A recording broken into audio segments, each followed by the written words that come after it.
Adams Elementary and other students or people who might be watching. This is Mrs. Ludlow, and I am going to read Caps for Sale. This was one of Warren's favorite books when he was about 3 years old, 2 to 3 years old.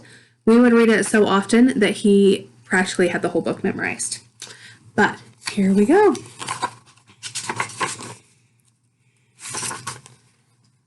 There once was a peddler who sold caps. Can you think of a clue to figure out what a peddler is? Peddler, they sold caps. A peddler is someone who goes from place to place selling things. And look at the picture. What's another word for caps? You said hats, that's right. So there once was a peddler who sold caps.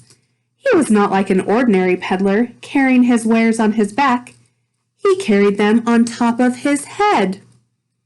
What do you think that word wares means?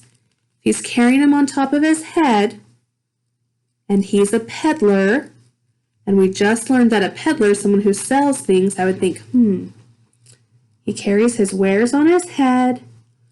He's a peddler. He sells things. Wares must be what he sells. And wares are things that people sell. So already one paragraph in, we've learned a peddler is a person who sells things and goes from place to place. Caps is another word for hats. And wares are things that you sell. But again, I'll start over. Once there was a peddler who sold caps. But he was not like an ordinary peddler, carrying his wares on his back. He carried them on top of his head. First, he had his own checked cap, then a bunch of gray caps, then a bunch of brown caps, then a bunch of blue caps, and on the very top, a bunch of red caps.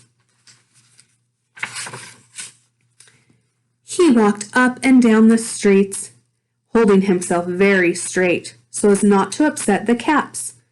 As he went along, he called, "Caps! Caps for sale! 50 cents a cap!" One morning, he couldn't sell any caps.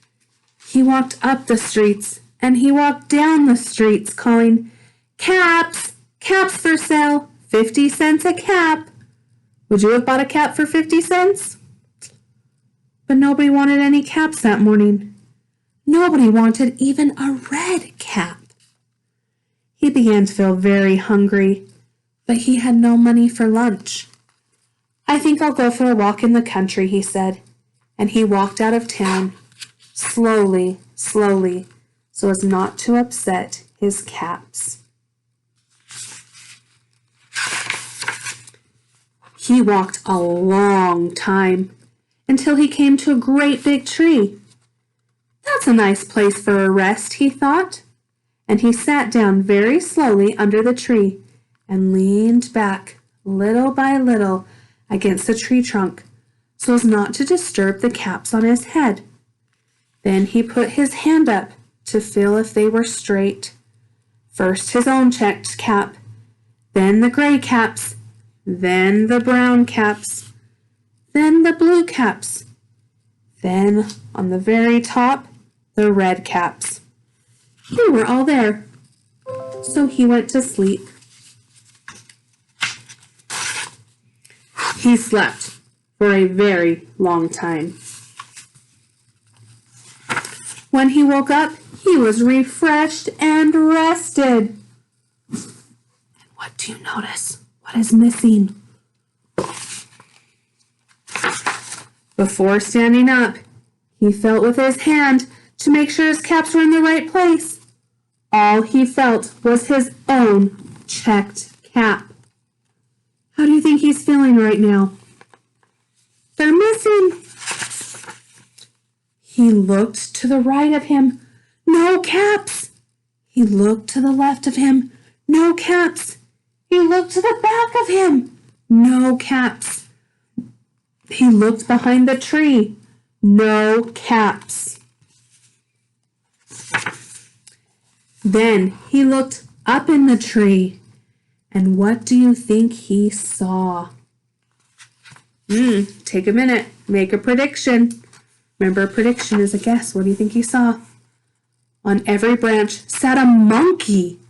On every monkey was a gray or brown or blue or red cap. That's a lot of monkeys in a tree.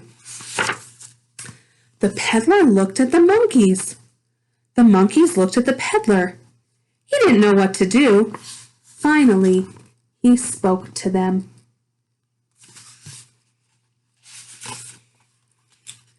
You monkeys, you, he said, shaking his finger at them, you give me back my caps. But the monkeys only shook their fingers back at him and said, tss, tss, tss. They're not listening, huh? This made the peddler angry. He shook both his hands and said, you monkeys, you give me back my caps. But the monkeys only shook their hands at him and said, tss, tss, tss. Now he felt quite angry. He stamped his foot and said, you monkeys, you better give me back my caps. But the monkeys only stamped their feet back at him and said, tss, tss, tss.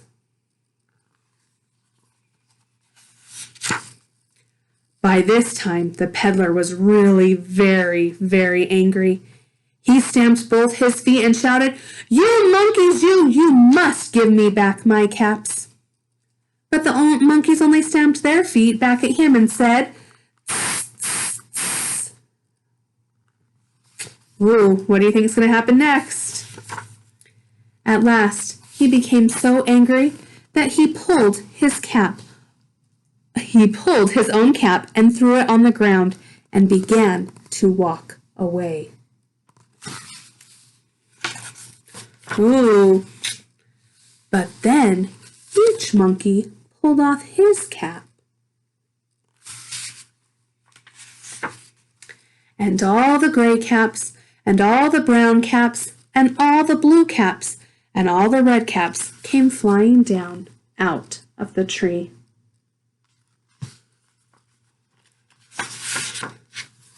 So the peddler picked up his caps and put them back on his head. First his own checked cap, then the gray caps, then the brown caps, then the blue caps, then the red caps on the very top.